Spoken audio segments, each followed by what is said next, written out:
Bismillahirrahmanirrahim. Assalamu alaikum to all the learners, to all the viewers. Hope so all of you are fine and enjoying good sound health at your home places. I am Neelam here and welcome to our video on the topic of common errors of adverb. इससे पहले कि हम अपने topic की detail में जाएं, आप सबसे रिक्वेस्ट है वीडियो को एंड तक ज़रूर देखें ताकि आपको एक अच्छी इन्फॉर्मेशन मिले। और दूसरी बात यह है कि वीडियो को लाइक करें, कमेंट करें, शेयर करें, बेल आइकन को दबाना मत भूलिएगा ताकि अच्छी इन्फॉर्मेटिव वीडियोस आप लोगों तक जल्द से जल्द पहुंचती रहें। Now let's back to the topic. और टॉपिक है हमारा common errors of adverb. Adverb में किस किस तरह की एरर्स हम करते हैं, मिस्टेक्स करते हैं, वो जो है उन पर किस तरह से काबू पाया जा सकता है। ठीक है, तो याद रखिएगा एडवर्ब हम कब यूज़ करते हैं, जब हमने आंसर करना हो इन बातों का कि कोई भी काम कब हुआ, कहाँ हुआ, कैसे हुआ, कितनी बार हुआ, किस हद तक हुआ। इन सब बातों को आंसर करने के लिए जो हम वर्ड यूज़ करते हैं वो क्या कहलाते हैं, एडवर्ब कहलाते हैं।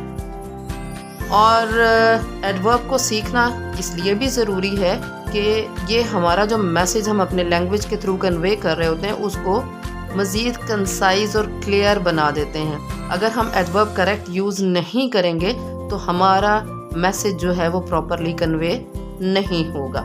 सबसे पहली जो मिस्टेक करते हैं स्टूडेंट्स, ज़्यादातर स्टूडेंट्स भी और बाकी लोग भी, वो क्या करते हैं कि एडवर्ब को और एडजेक्टिव को कंफ्यूज कर देते हैं। हम सारे एरर्स को वन बाय वन डिस्कस करेंगे। सो सबसे पहले हम क्या चीज़ डिस्कस कर रहे हैं कि एडवर्ब और एडजेक्टिव की कंफ्यूजन जो है वो प्रॉब्लम क्रिएट करती है बहुत से लोगों के लिए। सो सबसे पहला जो हम देख रहे हैं पॉइंट इसमें वो है use of well and good. अब ये समझ नहीं आती वेल कहाँ यूज़ होना है और गुड कहाँ यूज़ होना है। I am having two sentences here, let's see how to use them. The very first one is he performs dash। अब यहाँ पे performs क्या है, हमारा वर्ब है। तो वर्ब के अकॉर्डिंग यहाँ और हमें तो कोई नाउन वगैरह नज़र नहीं आता है सो जिसके साथ गुड को इस्तेमाल किया जा सके। वेल का मतलब भी बेहतर है, गुड का मतलब भी कंपैरेटिवली बेहतर है। ठीक है, तो जहाँ कहीं वर्ब को डिस्क्राइब करना होगा तो वहाँ हम क्या लगाएंगे, वेल। वेल यहाँ पर क्या है, हमारा एडवर्ब है। याद रखिएगा एडवर्ब को हम कहाँ कहाँ यूज़ कर सकते हैं, वर्ब को डिस्क्राइब करने के लिए, एडजेक्टिव को जो है वो मज़ीद मॉडिफाई करने के लिए, और ये किसी दूसरे एडवर्ब के साथ भी यूज़ हो सकता है। एडवर्ब कभी भी नाउन को डिस्क्राइब नहीं करेगा। ठीक है, जब ये बात आपके माइंड में हो तो आप कभी भी इस किस्म की कंफ्यूजन में नहीं पड़ सकते हैं कि एडजेक्टिव यूज़ करें या एडवर्ब यूज़ करें। ठीक है, another example is she is a dash singer. Singer यहाँ पे क्या है, नाउन। फौरन हमारे माइंड में आ जाता है कि हमने यहाँ गुड को यूज़ करना है। गुड हमारा क्या है, एडजेक्टिव, और गुड हमेशा नाउन के साथ यूज़ होता है। सो इसको never ever confuse with well. Good और वेल में कंफ्यूजन जो है वो आज आप लोगों की क्लियर हो जानी चाहिए। वेल हमेशा वर्ब के साथ आएगा और गुड जो है वो हमेशा किसके साथ आएगा, नाउन के साथ आएगा। वेल एडवर्ब है, गुड क्या है, एडजेक्टिव है। अब एक और एग्जांपल है जहाँ बहुत ज़्यादा कंफ्यूजन पाई जाती है, वो है बैड और बैडली। बैड बुरा, बैडली बुरे तरीके से। ठीक है, I am having two sentences here. It keeps dash smell.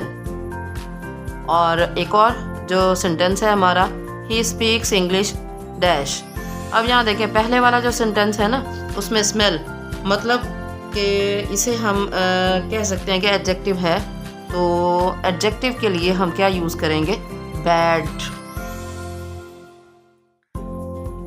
Bad जो है वो एडजेक्टिव के तौर पे, स्मेल नाउन के तौर पे आ जाएगा यहाँ पर। ठीक है, और उसके बाद आप देख लें ही स्पीक्स इंग्लिश बैडली, बुरे तरीके से। एडवर्ब जो है किसी काम के करने के तरीके को भी बताता है कि कोई काम कैसे होता है, हाउ इट हैपेंड। तो यहाँ पे क्या है कि बोलने का तरीका क्या है, बैडली। तो बैड क्या है, एडजेक्टिव है, बैडली क्या है, एडवर्ब है। एक और जो कंफ्यूजन क्रिएटिंग पॉइंट है वो है लाउड और लाउडली। लाउड क्या है, ऊंचा, लाउडली ऊंची आवाज़ में, बुलंद आवाज़ में, ये तरीका है। और ये क्या है, क्वालिटी है।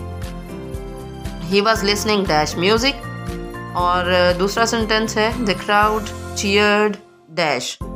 अगर हम दोनों सेंटेंसेस को एनालाइज करें तो यहाँ पर देखें कि he was listening dash music. Music क्या है, नाउन, तो इससे पहले क्या आएगा, लाउड। ठीक है। और उसके बाद देखें the crowd cheered loudly. Loudly क्यों आएगा, इसलिए कि ये किसको डिस्क्राइब कर रहा है, वर्ब को डिस्क्राइब कर रहा है। चीयर्ड हमारा यहाँ पर क्या है, वर्ब है। ठीक है। तो यहाँ पर एक पॉइंट जो हमने इन एग्जाम्पल्स में डिस्कस किया है वो क्या है कि अक्सर लोग एडवर्ब और एडजेक्टिव में कंफ्यूजन क्रिएट कर देते हैं। उन्हें कंफ्यूजन होती है कि एडजेक्टिव कहाँ यूज़ करना है और एडवर्ब कहाँ यूज़ करना है। सो यहाँ तक जो हमने एग्जाम्पल्स डिस्कस की हैं, फिंगर टिप पे रखने वाली बात क्या है कि adjective always describes noun. Adjective जो है वो हमेशा नाउन के बारे में बताएगा और एडवर्ब आपको कभी भी नाउन के बारे में नहीं बताएगा। ठीक है। एडवर्ब कहाँ कहाँ यूज़ होगा, वर्ब के साथ, एडजेक्टिव के साथ, और या फिर किसी दूसरे एडवर्ब के साथ। ठीक है। अब आ जाए एक और पॉइंट हम डिस्कस करते हैं, वो है adverb of frequency. Adverb of frequency को यूज़ करने का तरीका क्या है। Two examples I'm having here. The very first one is we are seldom late. यहाँ पर seldom क्या है, कभी कभार, मतलब ये क्या बताता है, एडवर्ब ऑफ फ्रीक्वेंसी है कि कोई काम कितनी बार होता है। ठीक है। तो जब भी हम एडवर्ब ऑफ फ्रीक्वेंसी यूज़ करेंगे, अगर तो हेल्पिंग वर्ब आ रहा है, जैसे आर यहाँ पर क्या है, हेल्पिंग वर्ब है, तो हेल्पिंग वर्ब के फ़ौरन बाद हम एडवर्ब ऑफ फ्रीक्वेंसी यूज़ कर देंगे।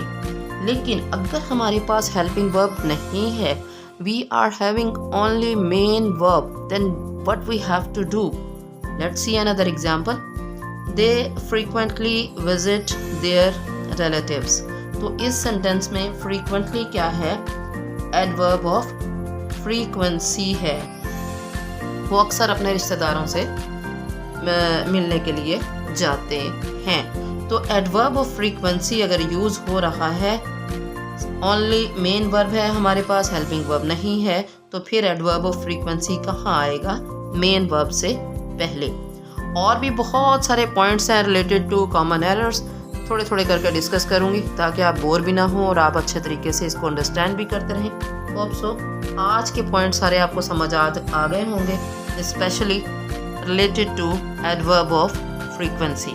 एडवर्ब ऑफ फ्रीक्वेंसी हमने डिस्कस किया है और confusion between adjective and adverb. Hope so आप अंडरस्टैंड कर गए होंगे। Keep on practising. Have a nice day. Thank you so much.